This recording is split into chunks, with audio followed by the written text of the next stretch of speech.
Wasted effort is the cancer eating your potential. For so long, you've been conditioned to believe that effort equals reward, that persistence is proof of character, and that responsiveness is the baseline of decency.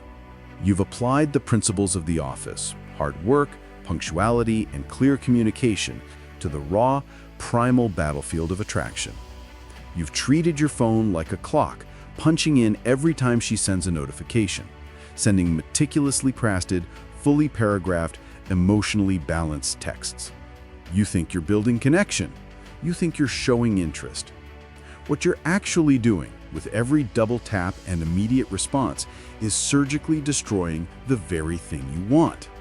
Polarizing attraction. You are drowning her interest in a flood of validation and predictability, turning yourself from a compelling opportunity into a guaranteed fixture. You are walking directly into the nice guy texting trap, and it's killing your chances before you even get to the first date. You're wasting your best energy on the lowest leverage activity. This isn't about playing games. This is about understanding the raw, ugly truth of human psychology and scarcity. By the end of this video, you'll be equipped with a strategy to use your phone as a weapon of attraction, not an instrument of need. Let's start with the core concept, the availability tax. In the brutal economy of value, anything that is constantly and easily available is automatically devalued. You wouldn't buy a stock that never moves, and she won't chase a man who is always waiting in the lobby of her inbox. The availability tax is the price you pay for being too fast, too thorough, and too ready. The mistake 99% of men make is confusing responsiveness with respect. You believe that a prompt reply shows you value her time. Wrong. A prompt reply, especially to a non-urgent text, shows that your life is on hold, waiting for her next move. The moment her text lands, your entire nervous system fires, interrupting whatever you were doing, work, workout, mission, and you rush to respond. You're telling her, without using a single word, my current focus is less important than your last notification. You are communicating that she is the center of your world, not a welcome addition to a world already in motion. I still remember that day in the bar. A friend of mine, a genuinely successful guy, was texting this woman he'd just met. She'd sent a text that simply said, "Still having fun?" He was mid-story with me, laughing, fully present. He glanced at the phone, saw the text, and without breaking his momentum, he turned it over on the counter, palm down. He kept talking to me for another 10 minutes, then excused himself to the restroom. He came back, talked for another 5, and then picked up his phone. His reply was one line: "Definitely. Talk later." His internal dialogue wasn't, "Gotta strike while the iron is hot." It was, "My presence here, my mission, is the priority." When she eventually replied, it wasn't another short check-in. It was a paragraph of qualification, asking what he was doing and trying to re-engage. The psychology is simple. He created a momentary void, and she rushed to fill it. He didn't text back immediately because he was actually busy, and that authenticity, that prioritization of his real-world focus, spiked his perceived value. The common mistake is the immediate, verbose response. It's the digital equivalent of dropping everything to fetch her slippers. It shows zero focus and maximum desperation. Your first challenge right now is a non-negotiable mental shift, the rule of the delayed reply. You must never, ever respond to a non-logistical text, one that isn't about setting an immediate time or place, in less than 20 minutes.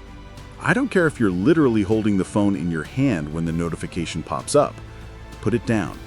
Finish the set at the gym. Write one more paragraph of that report. Stare at the ceiling and think about your 5-year plan. Train yourself to create space between stimulus and response. That space is where your masculine frame lives.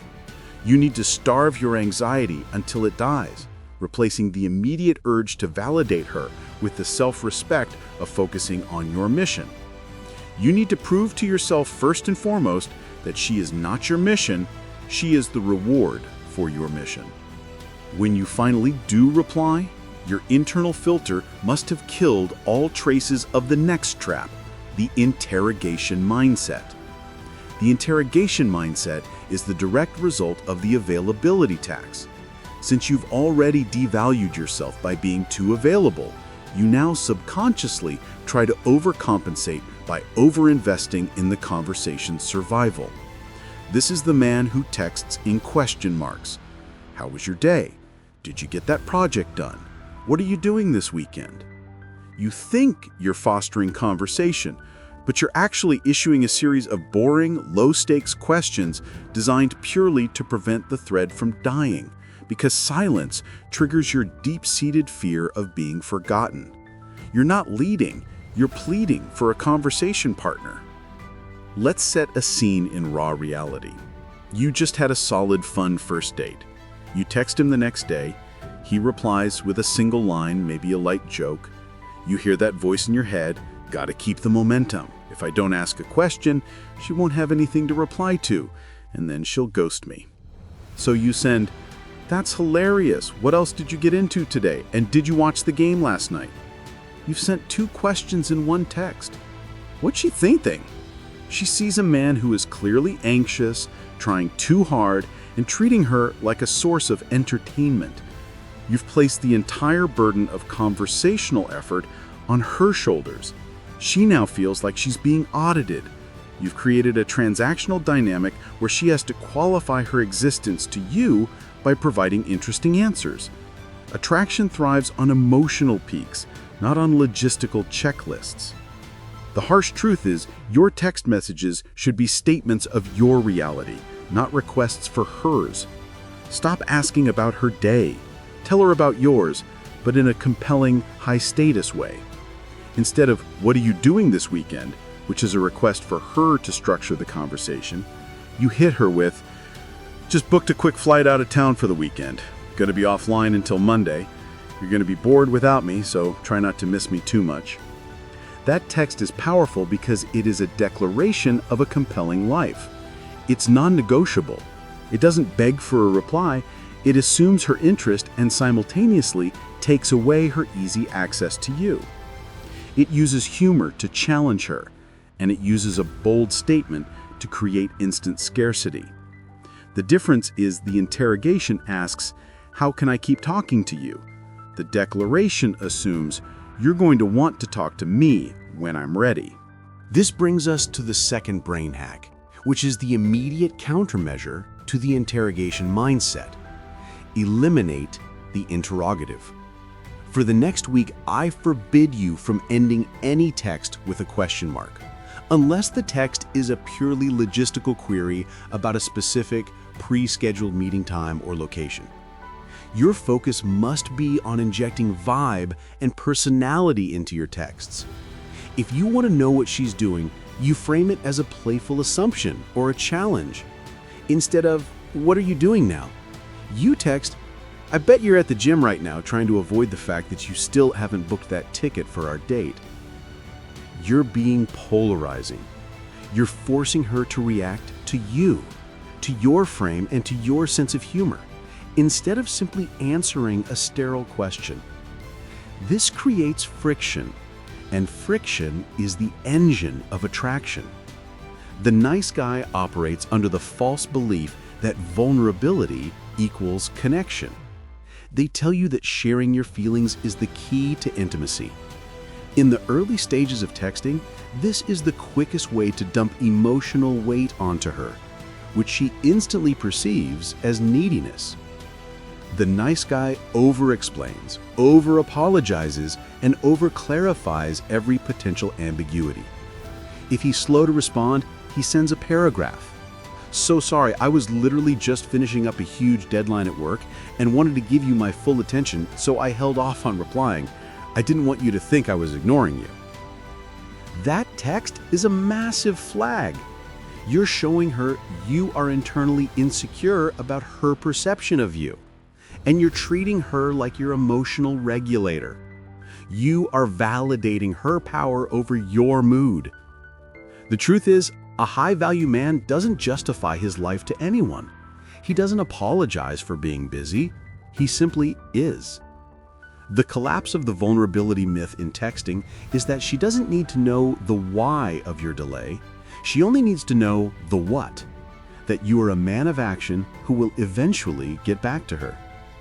The transition now is to move from what you say to how you handle the inherent conflicts of communication.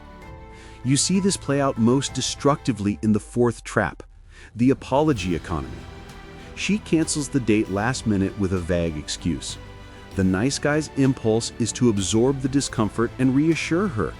"Oh, no problem at all. Totally get it. Work sucks. Just let me know when you're free next week." You are rewarding her low effort with high accommodation. You telling her that your time has no cost and that her plans are more important than your own. You're buying into the lie that being aggressively accommodating is the adult thing to do. The harsh truth is that you're not respected for what you do for her.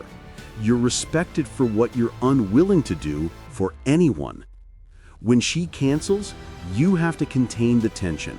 The only acceptable response is a concise statement that projects unbothered detachment, not frantic rescheduling. Your text is, "Understood.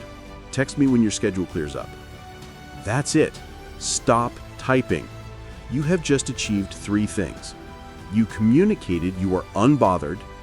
You've put the entire burden of reinitiation and rescheduling back on her. And you've demonstrated that you won't chase. You're forcing her to feel the lack of your presence, rather than instantly trying to fill that lack with another accommodating offer. You've established the frame. You are the gatekeeper to your time. This is the core principle of masculine polarity in communication. You initiate the move to action, the date, and she handles the maintenance and qualification. The final game-changing brain hack you need to implement, starting today, is mastering the art of the cutoff. You must, with ruthless discipline, be the one who ends the conversation first, particularly when the banter is going well. You've had a solid, witty text exchange. She's laughing and you're hitting your stride. This is precisely the moment the nice guy panics and tries to keep it going, scared that if he lets go, the magic will disappear. You, the disciplined man, cut the line right there. Your last text is not a question, it's a declaration that shifts your focus back to your mission and leaves her wanting more. The text is, "All right, I've got to jump back into it. This conversation is getting too distracting. Looking forward to Friday." Or, "Stop making me laugh. I'm trying to get work done. Talk later." This single action is lethal because it controls the emotional momentum.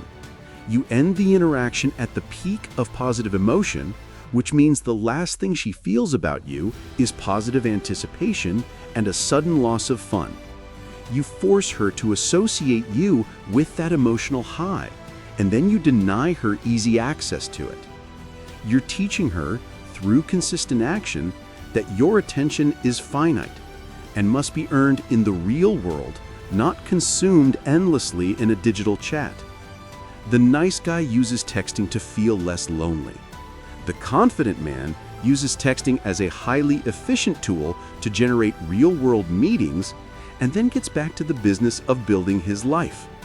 If you're sending 5 texts for every one she sends, you're hemorrhaging emotional capital. Stop. Contain your energy. Stop texting her that you're interested.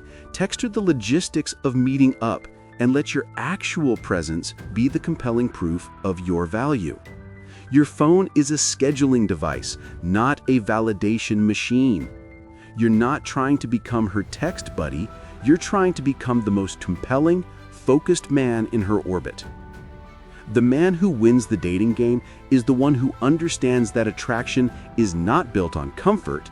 It is built on polarity, tension, and a genuine demonstration of a high-value, self-directed life. Stop using your phone to chase validation. Start using your phone to communicate your boundaries and the scarcity of your time. Your phone is a tool, Stop letting it turn you into one. You don't win her back by waiting. You win her back by never needing her again. If you're serious about building a life that actually means something and using every tool, including your phone, with discipline and power, hit subscribe now. Leave a comment below with the word uncaged if you're ready to face the discomfort and gain strength. Smash that like button so the algorithm knows this content matters. See you in the next video.